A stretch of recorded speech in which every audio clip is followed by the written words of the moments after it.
كويس. خلصت الثلاث سنين، بعد كده رحت فين بقى؟ رحت المقص بعد الثلاث سنين بتوع الزمالك. رحت المقصه مباشره. كان الكابتن طارق يحيى. كابتن طارق. طيب تجربتك في المقصه، انت ادي دي ثالث موسم ليك؟ لا انا من 2011. من 2000 ما شاء الله. مستقر في المقصه. رحت بس زي 6 شهور سموحه مع كابتن شوقي. لما كابتن شوقي غريب راح سموحه.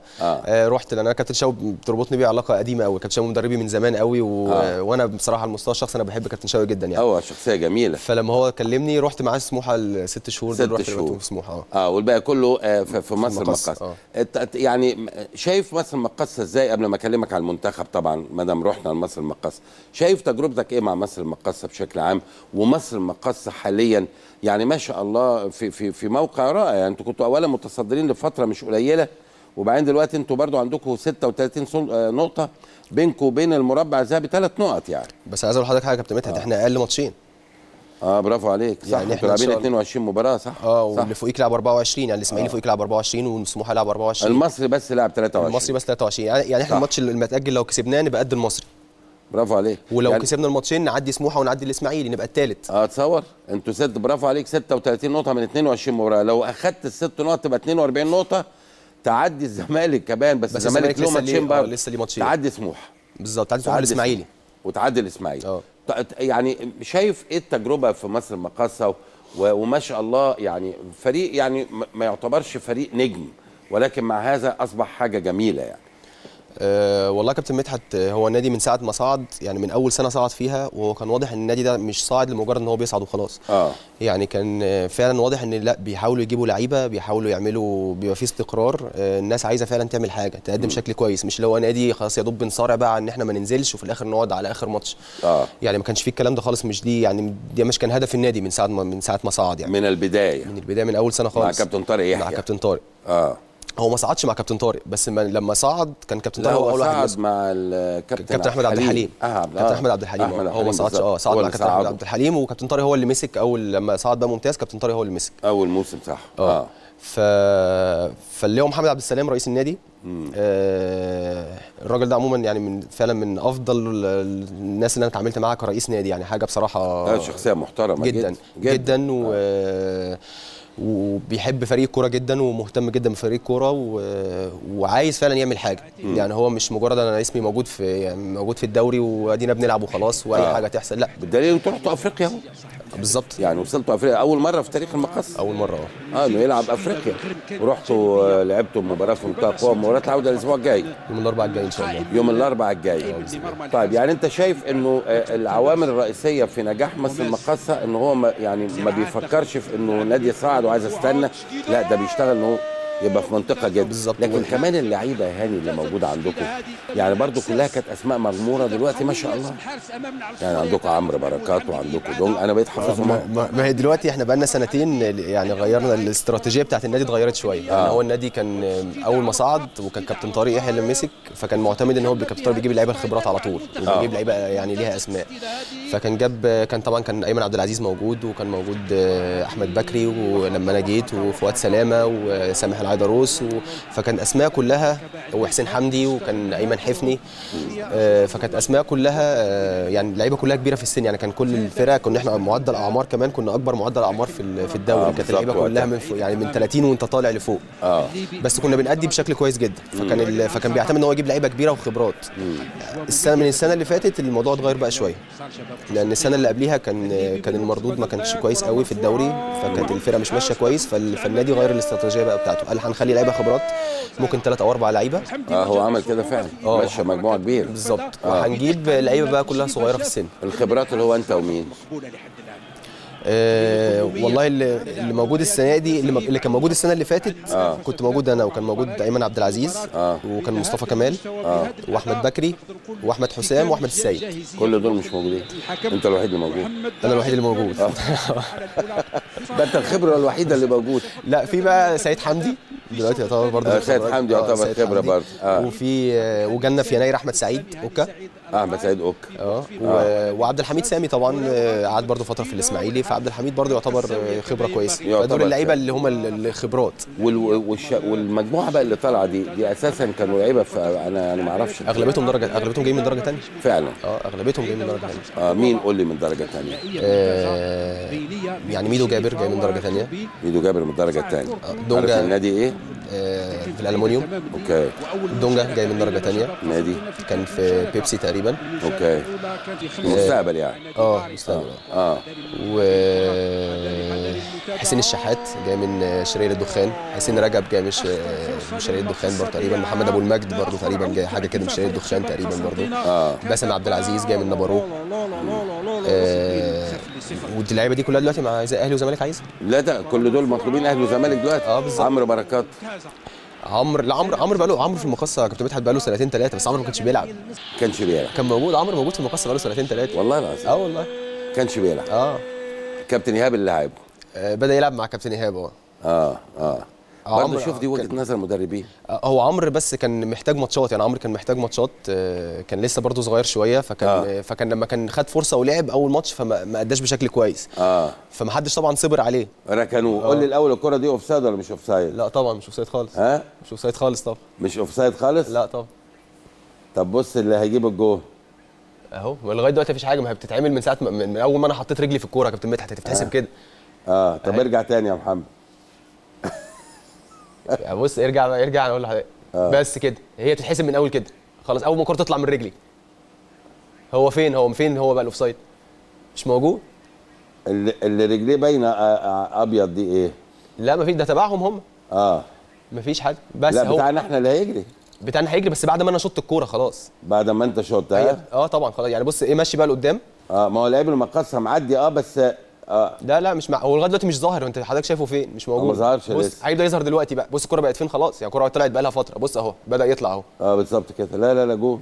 طبعا جول. مش اوفسايد خالص. لا مش اوفسايد. هو حتى اللاين مان نفسه بعد الماتش شاف اللي كان قاعد بيبص على الاعاده بتاعت الجول، وكان واحنا كنا معديين، فحتى كابتن مصطفى كمال شافه وقال لي كان مكسوف مش قادر يبص في وشنا لانه شاف لقاها في التلفزيون مش اوفسايد. ما هو مع الاسف ان في حاجات، بس في النهايه هنقول ايه؟ يعني لابد ان احنا نتقبل كل الامور. احنا تقبلنا خلاص. بالظبط. ده في النهايه كلها بتبقى يعني اخطاء بشريه زي ما بيقولوا يعني انت شايف انه سبب تميز المقصه حاليا ان هو بدا ينزل بمعدل الاعمار. مع وجود طبعا جهاز فني محترم. طبعا ده اساسي. طبعا لان مش فكره ما انت ممكن يبقى عندك لعيبه كويسه جدا، لكن في الاخر يعني الجهاز الفني الموجود او المدرب مش بيلعب بشكل غلط او مش قادر يستفيد منهم بالشكل المناسب. فبرضه مش هيعملوا المردود اللي انت مستنيه. لكن طبعا لعيبه صغيره في السن مع برضه لعيبه كويسه بتعرف تختار لعيبه. يعني ما انت في لعيبه كتير صغيره في السن، لكن المهم تختار نوعيه اللعيبه اللي تفيدك. بالظبط. فهم اختاروا، يعني الناس اللي اختارت فعلا لعيبه من نوعيه لعيبه تفيد الفرقه، غير الناس اللي الكابتن ايهاب اصلا هو اللي طالبها بالاسم. يعني احمد الشيخ كابتن ايهاب هو اللي جايبه السنه اللي فاتت. يعني مش النادي اللي جايبه، الشيخ كابتن ايهاب هو اللي جايبه. كابتن ايهاب كان جايبه منين بقى؟ ما هو كان معاه في تليفونات بني سويف قبل ما يجي المقص. اوكي. واحمد سامي كابتن ايهاب هو اللي جايبه. حسني فتحي وائل فراج دول كانوا الاربعه دول كانوا معاه في تليفونات بني سويف. ومسعود مسعود الجول جابهم معاه. الخمسه دول لانه عارف امكانياتهم وهو شغال. هو عارفهم. فجايبهم مثلا معاه. وفي ناس اتفضل. وفي ناس النادي هو اللي جايبها، يعني الناس هو اللي اختارها، وهو يعني ميدو جابر النادي اللي جايبه. يعني في ناس النادي بيوديها بيبعتها بيشوفوا الممتاز به، بيشوفوا الماتشات وبينقوا اللعيبه اللي هم شايفين هم مميزين وطريقه لعبهم تفيدنا. والثلاث اربع اسماء دول انت شخصيا شايف ان هم لو راحوا اهلي او زمالك ينجحوا؟ والله يا كابتن مدحت بص انا مش عارف. يعني انا هي اللعيبه هايله، يعني هي اللعيبه ممتازه، بس انا بتكلم على ميدو جابر وعلى دونجا وعلى عمرو بركات. دول الثلاثه تحديدا اللي مطلوبين في اهلي وزمالك. لا وفي ومحمود وحيد مطلوب، واحمد سامي. محمود وحيد باك ليفت. محمود مطلوب صح. وباسم صح. بس باسم ربنا يشفيه اتعور، جاله رباط صليبي سلامته. فباسم طبعا كان الزمالك كان عايزه. انا وجهه نظري والله ان يعني انا برضو قبل ما اروح اهلي او زمالك، ما انا لازم اشوف برضو. يعني انا بشوف مكاني مين موجود في مكاني. يعني اشوف مين اللي بيلعب برضو. وهل انا بالنسبه لي الموضوع سهل ان انا هلعب ولا مش هلعب؟ اصلا انا مش انا ابقى فرحان ان انا رايح اهلي وزمالك وخلاص. بس هو ميض الاهلي والزمالك هيخليهم يفكروا طبعا وخصوصا ان هم صغيرين في السن. فلما بتسمع اهلي وزمالك وفلوس اكتر والحاجات دي كلها طبعا ده اكيد. بس ايه المانع ان انت تقعد سنه كمان تقل نفسك؟ يعني المشكله انت عملت موسم كويس، اعمل موسم تاني كويس برضو، لا تروح تبقى اتقل، ايه المشكله يعني؟ انت اسمك برضو بتلعب والدنيا ماشيه معاك. انا ده كان رايي برضو قبل الشيخ بصراحه، احمد الشيخ ما يروح الاهلي. قلت له ده؟ قلت له انا كان رايي كده، وقلت له الكلام ده بصراحه، قلت له العب سنه كمان، يعني قلت له العب سنه كمان، وخصوصا انت خلاص انت اتعرفت والناس عارفينك والناس الاهلي عايزك والزمالك عايزك. العب سنه كمان، ما تستعجلش. هو طبعا اول ما الاهلي جاله خلاص ما قدرش يقاوم. هو معذور طبعا، هو معذور طبعا. طب انت شايف انه كان احمد الشيخ يلعب على حد في الاهلي لما راح بالحاله اللي كان فيها في مصر المقاصه؟ الشيخ امكانياته هايله بصراحه، يعني هايله. خلي بالك انت لعيب كبير، فلما تقول على حاجه هايله يبقى انت بتعنيها. لا الشيخ امكانياته هايله. بس انا ليا وجهه نظر بصراحه، يعني الشيخ طريقه لعبه انا من وجهه نظري ممكن تمشي مع الزمالك اكتر من الاهلي. تمشي مع الزمالك اكتر ليه؟ ليه؟ لان الزمالك يعني طريقه لعبه بتحس ان كل لعيب يعني فرديه شويه، طريقه لعب الزمالك فرديه شويه. يعني تلاقي مثلا كهربا واخد الكوره وتلاقيه عايز على طول ياخد الكوره ويعدي ويرقص، ايمن حفني واخد الكوره على طول ويروح ويرقص، مصطفى فتحي عايز ياخد الكوره ويرقص، شيكابالا عايز ياخد الكوره ويرقص، حمودي عايز ياخد، فتلاقي كلهم هي يعني كلهم لعيبه هايلين طبعا. برافو عليك. لكن كلهم ليهم طريقه اللعب الفرديه دي، تاخد الكوره وتروح. لكن الاهلي لعب جماعي. يعني الاهلي هتلاقي عندهم كلهم لعيبه عندها مهارات، بس هتلاقي يعني عبد الله السعيد مش هنختلف طبعا على امكانيات عبد الله السعيد طبعا، لكن عبد الله ما تلاقيوش ياخد الكوره وعمال بيرقص بتاع عبد الله، ياخد باص ويتحرك، باص ويتحرك، باص ويتحرك، وياخد ويتحرك. ده لعب عبد الله وده لعب النادي الاهلي. فالنادي الاهلي بيلعب كفريق. دي انا شايف من وجهه نظري دي مشكله الزمالك بيلعب فردي. فهو ده اللي مأثر على اداؤه شويه، الاهلي بيلعب جماعي. فهو ده اللي مخلي شكل النادي الاهلي كويس. فالشيخ بيحب من النوع اللي بيحب ياخد الكوره ويعدي بيها، وعنده الامكانيات دي. عنده الامكانيات طبعا جدا. عنده طبعا الامكانيات دي. فهو بيحب يعمل دي. كان معاكم بيجيب اجوان على طول. طبعا. الشيخ بالنسبه لنا كان نقطه قوه، كانت بالنسبه لنا فعلا نقطه قوه، يعني كنا بنركز في لعبنا على الشيخ طبعا. فهو طريقه لعبه تمشي في الشكل بتاع نادي الزمالك. يعني انت شايف انه ما اخدش فرصه في الاهلي، هذا امر طبيعي وفقا لطريقه لعب النادي الاهلي. طريقه لعب النادي الاهلي، والنادي الاهلي اللي بيروح النادي الاهلي ما بيلعبش بنفس السيستم بتاع النادي الاهلي، ما بيمشيش. زي الاسماعيلي لما انا كنت في فتره كده في النادي الاسماعيلي، لو اللعيب اللي راح النادي الاسماعيلي ده مش النوع اللي بيلعب قصير ولعيب كويس وحريف وبتاع، ما بيمشيش في النادي الاسماعيلي. بس الكلام ده قبل كده قبل كده في الجيل اللي كان بيلعب كرة صغيره حلوه دي. فكنت هتلاقي ان اي حد يروح نادي الاسماعيلي ما بيلعبش الطريقه دي، تلاقيه يقعد 6 شهور ويروح ماشي على طول، ما بيطولش في الاسماعيلي. بالظبط. فالاهلي برده كده بتحس ان ليه سيستم في اللعب، لو بتروح مش هتمشي في السيستم ده او مش هتمشي بنفس الطريقه دي. مش انتوا على فكره طالبين يا احمد الشيخ مره ثانيه؟ النادي عندكم طالبه؟ يا ريت. يا ريت مش تقليل من اللي موجودين عندنا. مش يعني بس لان الشيخ فعلا لعيب كويس، وهو كان اوريدي كان فارق معانا وكان بيلعب اساسي على طول. الشيخ كان بيلعب اساسي على طول. هو جات له بس 3 شهور كان جات له اصابه، فكان ما لعبش فيها في النص كده، بس لا كان بيلعب طبعا. بيلعب على طول. يعني انت شايف انه اللاعب لابد ان هو يحسب حساباته قبل ما يروح، شوف مين اللي بيلعب مكانه. بالظبط. بس هي المشكله لما بتيجي فعلا في سنه صغير، يعني بيبقى واحد سنه صغير ويسمع اسم الاهلي او الزمالك، فطبعا بيبدا دماغه طبعا بتبدا ما بيفكرش، فيقول لك لا هروح الاهلي بقى وزي ما واللي يحصل بعد كده. بالظبط. هنا اللقطه دي شبه بعض قوي. بص هو الحكم